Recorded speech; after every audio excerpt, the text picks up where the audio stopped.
आज की क्लास को शुरू करते हैं। और आज हम पढ़ने जा रहे हैं एक सबसे बड़ा टॉपिक, दिल्ली सल्तनत। ठीक है, दिल्ली सल्तनत। ध्यान दीजिए, चैनल को जरूर सब्सक्राइब कीजिए और दोस्तों के साथ जरूर शेयर कीजिए। ठीक है, चलिए आज का जो हमारा अध्याय है तीसरा, मध्यकालीन भारत से दिल्ली सल्तनत। ठीक है, मतलब कि 1206 ई से लेके 1526 ई के बीच में कितने वंश आए। ठीक है, और उनका भी समय पीरियड क्या रहा। जैसे गुलाम वंश 1206 में आए, कब तक, 1290 ई तक।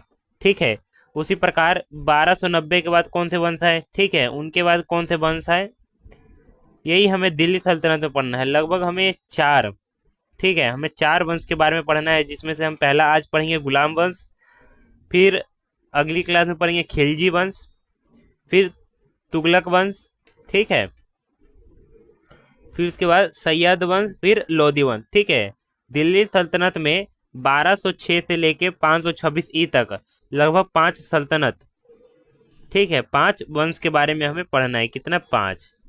ठीक है, तो बने रहिए क्लास के साथ। क्लास को करते हैं हम अब चालू। पहले हम पढ़ेंगे गुलाम वंश के बारे में। ऊपर टॉपिक डालिए, पहले दिल्ली सल्तनत। टाइम पीरियड को लिखिए 1206 से 1526 ई। ठीक है, फिर उसके बाद मीडियम में टॉपिक डालिए गुलाम वंश 1206 से 1290 ई तक। ठीक है, जिसमें से शासक हुए कुतुबुद्दीन ऐबक। देखिए, फिर नीचे एक लाइन में लिखिए हिंदी की नोटबुक में, यदि आप नोट्स बना रहे हैं तो, कुतुबुद्दीन ऐबक, फिर उसके नीचे एरो डाल के, ठीक है, एरो डाल के अब नोट्स बनाते चलिए। पहले शासक कुतुबुद्दीन ऐबक, इनका समय काल था 1206 से लेकर 1210 तक। ठीक है,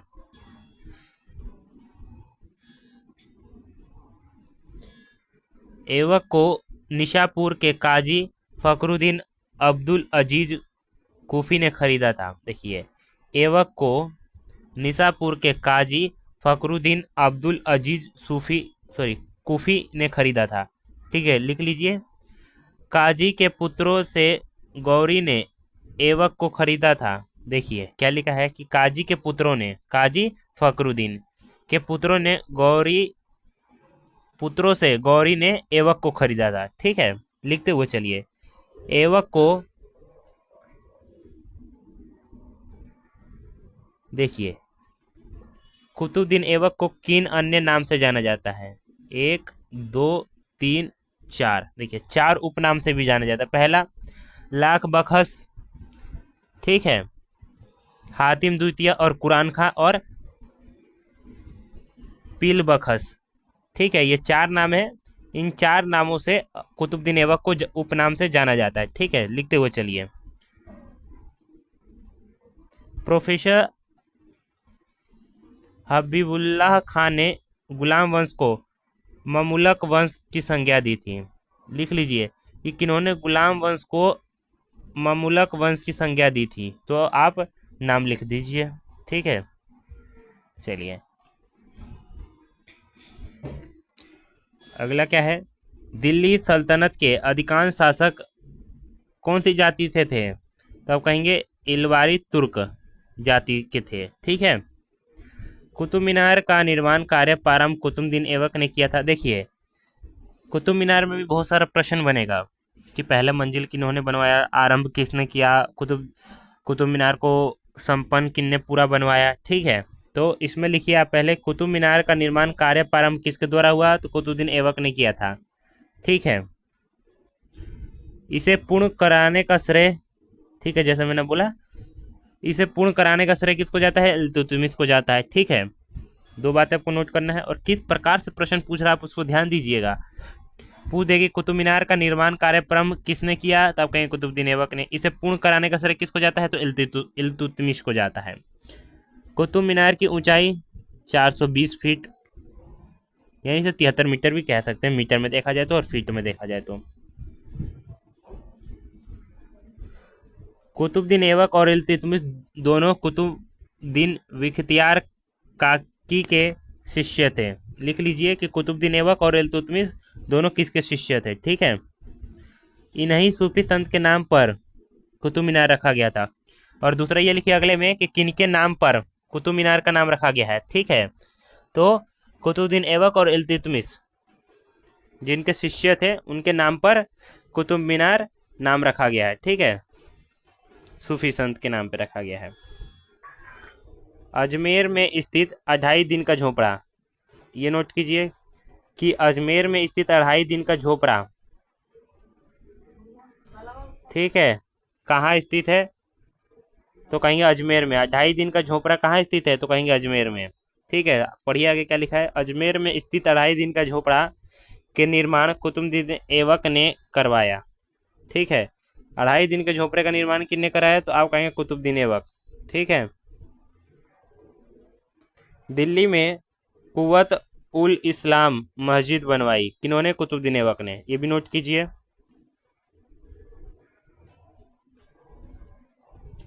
भारत में सुल्तान की उपाधि का प्रचलन तुर्की ने किया। भारत में सुल्तान की उपाधि का प्रचलन कहाँ से हुआ, तो आप कहेंगे जी तुर्की से हुआ। कहाँ से, तुर्की से, ये भी नोट कीजिए। गौरी की मृत्यु के पश्चात यानी बाद में ऐबक ने, कुतुबुद्दीन ऐबक ने उसके भारतीय प्रदेशों का शासक हुआ तथा 25 जून, ये रहने दीजिएगा, ये नोट कीजिए, 25 जून 1206 को, देखिए क्या लिखा हुआ है, शुरू से पढ़िए इसको। गौरी की मृत्यु के पश्चात ऐबक उसके भारतीय प्रदेशों का शासक हुआ। जब गौरी की मृत्यु हो गई तो ऐबक भारतीय प्रदेशों का शासक बना, ठीक है। कब, 25 जून 1206 को, ठीक है। ये नोट कर लीजिएगा, ये काम कीजिए, नोट कर लीजिएगा, ठीक है। और लाहौर ऐबक की राजधानी बनी। देखिए क्या है, इतना समझिए, इतने पैराग्राफ का मतलब कि गौरी की मृत्यु के बाद ऐबक ने भारतीय प्रदेशों का शासक बन गया, ठीक है। कब, 25 जून 1206 को, और लाहौर को राजधानी बना ली है, ठीक है। चलिए, उसके राज्य को 1208 में गजनी के शासक महमूद द्वितीय ने मान्यता प्रदान की, अर्थात 1208 में गजनी के शासक महमूद द्वितीय ने मान्यता प्रदान की, ठीक है, राज्य को। ऐबक ने ताजुद्दीन यालोदोज की पुत्री से विवाह किया, ठीक है, हाँ नोट कीजिए, तथा नासिरुद्दीन कुवाचा से अपनी बहन का विवाह किया, नोट करते हुए चलिए। ऐबक की मृत्यु 1210 में पोलो खेलते समय घोड़े से गिरकर हुई थी, हाईलाइट वाला नोट करते चलिए। इसे लाहौर में दफनाया गया, कहाँ दफनाया गया कुतुबुद्दीन ऐबक को, लाहौर में।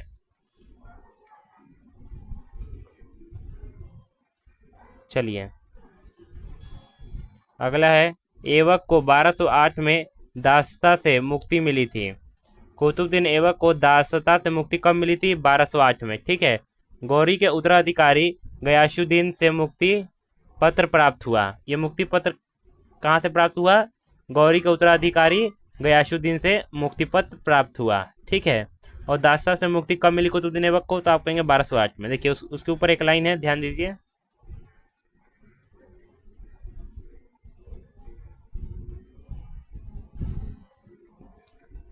हसन निजामी, ठीक है। चलिए 1 मिनट रुक जाइए, ठीक है। हसन निजामी ऐबक के दरबार में रहते थे, ठीक है। वैसे ये पूछेगा नहीं, ठीक है। अगले शासक इल्तुतमिश।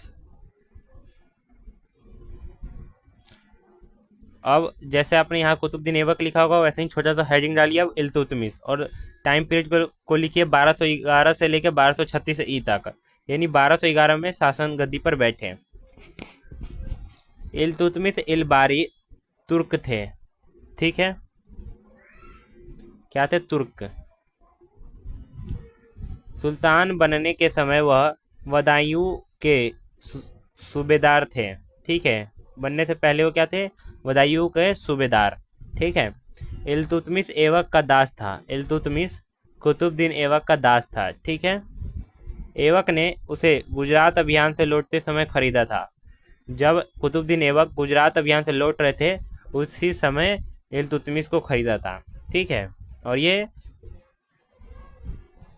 कुतुबुद्दीन ऐबक के दास थे इल्तुतमिश।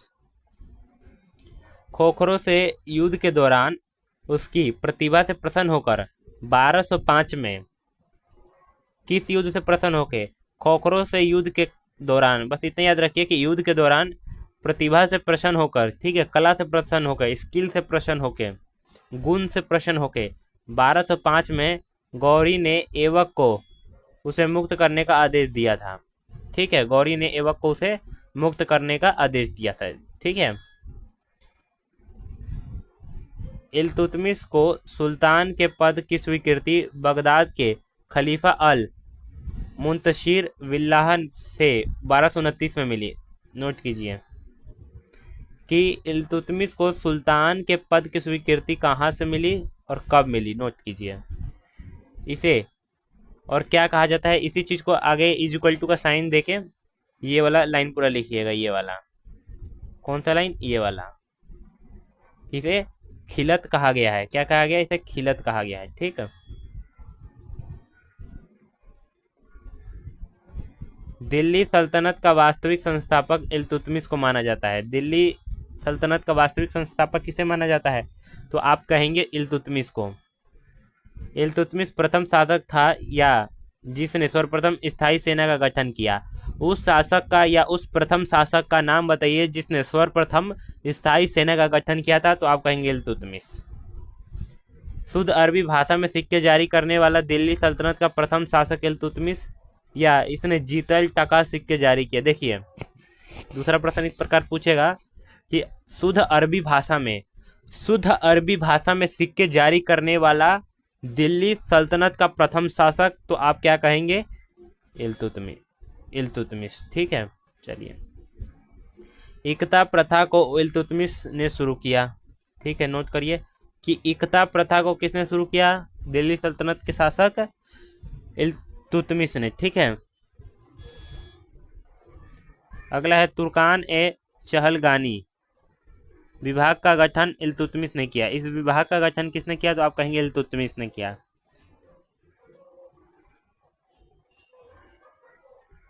इल्तुतमिश दिल्ली सल्तनत का प्रथम प्रभुत्व संपन्न शासक था। दिल्ली सल्तनत का प्रभुत्व संपन्न शासक, तो आप कहेंगे इल्तुतमिश, जिसने बगदाद के खलीफा से वैधानिक सम्राट की मान्यता प्राप्त की थी। इस बात को भी ध्यान दीजिए कि इल्तुतमिश को वैधानिक सम्राट की मान्यता कहाँ से प्राप्त हुई, तो आप कहेंगे बगदाद के खलीफा से। इस बात को भी नोट कीजिए जो मैंने अभी बोला। खलीफा से सुल्तान ए आजम की उपाधि मिली। और खलीफा से किस चीज़ की उपाधि मिली इल्तुतमिश को, तो आप कहेंगे सुल्तान ए आजम। सुल्तान ए आजम उपाधि किसको दी गई, तो आप कहेंगे इल्तुतमिश को दी गई। ठीक है, मिनहाज उस सिराज ने तबकात ए नासिरी में इस संबंध में लिखा है। क्या लिखा है कि इस्लाम की राजधानी से भेजे गए लाल वस्त्र, आभूषण, उपहार को सुल्तान, उसके पुत्रों तथा अमीरों ने स्वीकार किया। देखिए क्या लिखा है, जो यह एक पुस्तक मान लीजिए आप, तबकात ए नासिरी में मिनहाज उस सिराज ने एक लाइन लिखा है। ठीक है, ये लाइन कहाँ लिखा है और किन्होंने लिखा है, इस बात को नोट कीजिए। और क्या लाइन लिखा है कि इस्लाम की राजधानी से भेजे गए लाल वस्त्र, आभूषण एवं उपहार को सुल्तान, उसके पुत्र तथा अमीरों ने स्वीकार किया। ठीक है, इस पुस्तक में लिखा हुआ है। ठीक है, लिखा यहाँ पे गया है और किन के द्वारा लिखा गया है ये भी नोट कर लीजिए। इसने सल्तनत की राजधानी लाहौर से दिल्ली ट्रांसफर कर लिया। ठीक है, किन्होंने किन्होंने सल्तनत की राजधानी लाहौर से दिल्ली किन्होंने ट्रांसफर कर लिया, तो आप कहेंगे इल्तुतमिश। अगला, निजामुद्दीन जुनैदी इल्तुतमिश का वजीर था। निजामुद्दीन इल्तुतमिश का वजीर था। ठीक है, इस बात को नोट कर लीजिए।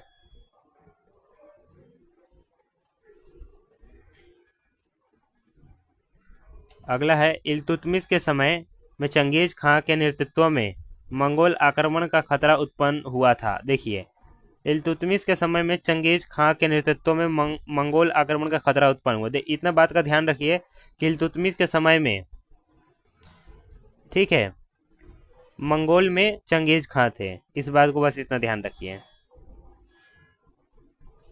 इल्तुतमिश के समय में मंगोल से आक्रमण होगा तो किन के नेतृत्व में होगा? चंगेज खां के नेतृत्व में होगा। ठीक है, इस बात का ध्यान रखिएगा। अवध में पृथु का विद्रोह इल्तुतमिश के काल में हुआ था। इस बात को नोट कीजिए कि अवध में पृथु का विद्रोह इल्तुतमिश के काल में हुआ था। ठीक है, चलिए अगला क्या है? इल्तुतमिश के सैन्य अभियान। इल्तुतमिश के सैन्य अभियान को देखते हैं।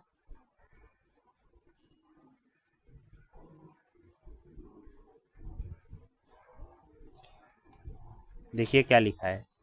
अगला लिखा है, कुबाचा से तराइन का तृतीय युद्ध 1215। ठीक है, कुबाचा से संघर्ष 1217। ठीक है, ये इल्तुतमिश के सैन्य अभियान है, इन सबको याद रखिए। और रणथंभौर 1226, चित्तौड़ से सेना अभियान चला 1227 में, ग्वालियर में चला 1231 में। ठीक है, इल्तुतमिश का अंतिम सैन्य अभियान बामियान के विरुद्ध हुआ। ठीक है, इस बात को भी नोट कीजिए, किसके विरुद्ध हुआ? बामियान के विरुद्ध हुआ। बयाना पर आक्रमण करने जाते समय रास्ते में बीमार हो गया और 1236 में इल्तुतमिश की क्या मृत्यु हो गई। ठीक है, चलिए अगला है आपका, इल्तुतमिश ने शुद्ध अरबी सिक्के चलाए। ठीक है, हमने ऊपर पढ़ा था कि शुद्ध अरबी में सिक्के किन्होंने चलाए, तो कहेंगे इल्तुतमिश ने। ठीक है, चांदी का टका, ठीक है, 175 ग्रेन तांबे का जीतल, 22 से 33 ग्रेन तक। ठीक है, ये चलाया गया था सिक्के हैं। सिक्कों पर टकसाल का नाम लिखने की परंपरा चलाई, मतलब कि सिक्कों पर टकसाल का नाम लिखने की परंपरा चलाई किनके शासनकाल में? इल्तुतमिश के शासनकाल में। मिश्र धातु के सिक्कों पर देवनागरी लिपि का प्रयोग हुआ। ठीक है, मिश्र धातु के सिक्कों पर देवनागरी लिपि का प्रयोग हुआ इल्तुतमिश के शासन में। ठीक है, इल्तुतमिश के समय में इल्तुतमिश ने 1231 से 32 में कुतुब मीनार का निर्माण कार्य पूरा करवाया। इस बात को भी नोट कीजिए कि 1231-32 में कुतुब मीनार का निर्माण कार्य पूरा किसने करवाया? तो आप कहेंगे इल्तुतमिश ने। और इल्तुतमिश की कब्र कहाँ है? तो इल्तुतमिश की कब्र कुतुब मीनार में है। ठीक है, भारत में सबसे पहला मकबरा, इस बात को नोट कीजिए कि भारत में सबसे पहला मकबरा किसने बनवाया? तो आप कहेंगे इल्तुतमिश ने। ठीक है, इसे सुल्तानगढ़ी कहते हैं। ठीक है, इस मकबरा को क्या कहते हैं? सुल्तानगढ़ी। ठीक है, पुत्र नासिरुद्दीन महमूद का मकबरा कहते हैं इसको। ठीक है, दिल्ली में मदरसा ए मुइज़्ज़ी तथा बदायूं का नासिरी मदरसा इल्तुतमिश ने ही बनवाया। ठीक है, दो मदरसा का आप नाम लिखिए और किसने बनवाया? तो आप कहेंगे इल्तुतमिश ने बनवाया। ठीक है, चलिए आगे चलते हैं। हौज ए सुल्तानी एक बड़ा जलाशय है। हौज ए सुल्तानी क्या है? एक बड़ा जलाशय। ठीक है, जो इल्तुतमिश के शासनकाल में बना था। हौज ए सुल्तानी नामक एक बड़ा जलाशय किनके शासनकाल में बना था? तो आप कहेंगे इल्तुतमिश। ठीक है, R.P. त्रिपाठी के अनुसार, किनके अनुसार? R.P. त्रिपाठी के अनुसार भारत में मुस्लिम प्रभुसत्ता का वास्तविक प्रारंभ उसी से होता है। ठीक है, ये किन्होंने कहा था? किनके अनुसार? तो आप कहेंगे R.P. त्रिपाठी के अनुसार। और इल्तुतमिश ने कहा, इस बात को नोट कीजिए कि उनका कथन क्या था? भारत अरब नहीं है, इसे दारुल इस्लाम में परिवर्तित करना व्यवहार रूप से संभव नहीं है। ये किनके लाइन है? तो आप कहेंगे इल्तुतमिश। ठीक है।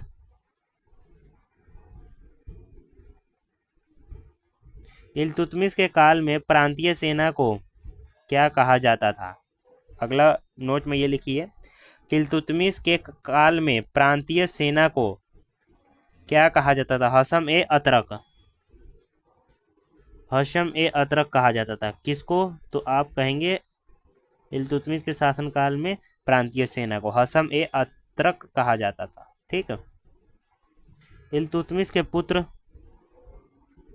बहराम शाह के समय में नायब ए मामला की मामलिकत के नए पद का सृजन किया।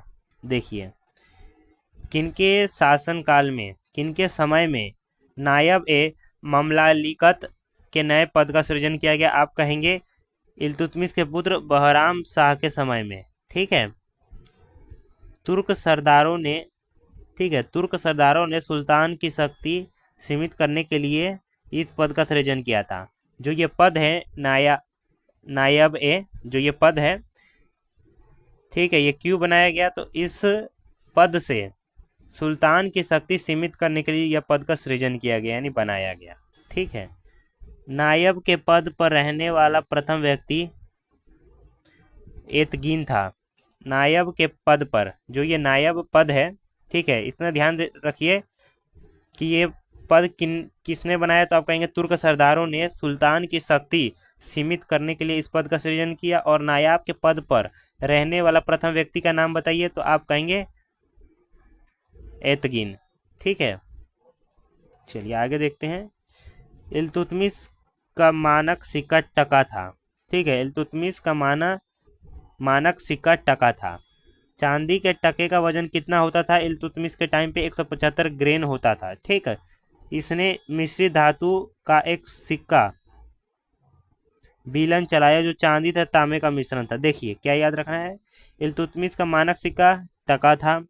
टका का वजन 175 ग्रेन होता था। ठीक है। और मिश्र धातु का सिक्के किससे बने होते थे? इल्तुतमिश के, तो आप कहेंगे चांदी और तांबे के बने होते थे, जिसे क्या कहा जाता था? जिसे विलन कहा जाता है, विलन। एक अन्य सिक्का अदल, एक तीसरा सिक्का चला गया अदल, जो 8 ग्रेन का होता था। ठीक है। इल्तुतमिश के तांबे तथा मिश्र धातु के सिक्के पर देवनागरी लिपि का प्रयोग हुआ है। इल्तुतमिश के तांबे तथा मिश्र धातु पे, यानी मिश्र धातु में ही तांबा और चांदी मिलाकर मिश्र धातु बनाया जाता था, मिश्र धातु के सिक्के, उसी सिक्के पे देवनागरी लिपि का प्रयोग हुआ है। बात का ध्यान रखिएगा। चांदी के सिक्कों पर नहीं, चांदी के सिक्कों पर नहीं हुआ, जो मिश्र धातु के पे हुआ है। ठीक है। तांबे तथा मिश्र धातु के सिक्कों पर, चांदी पे नहीं। सिक्कों के एक और बगदाद के खलीफा अल मुंतसिर का नाम अंकित था। एक तरफ देवनागरी लिपि का प्रयोग हुआ था, ठीक है, और एक तरफ बगदाद के खलीफा के नाम अंकित होता था। ठीक है। चलिए चलिए यहाँ कुछ बताया गया है।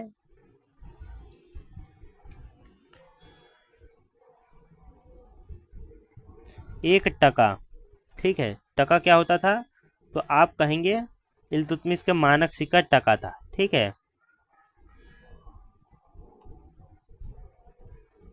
चलिए अगला है रजिया सुल्तान। ठीक है। चलिए यहाँ से हम अगली क्लास में पढ़ेंगे। ठीक है। चैनल को जरूर सब्सक्राइब कर दीजिए और दोस्तों के साथ जरूर शेयर कीजिए।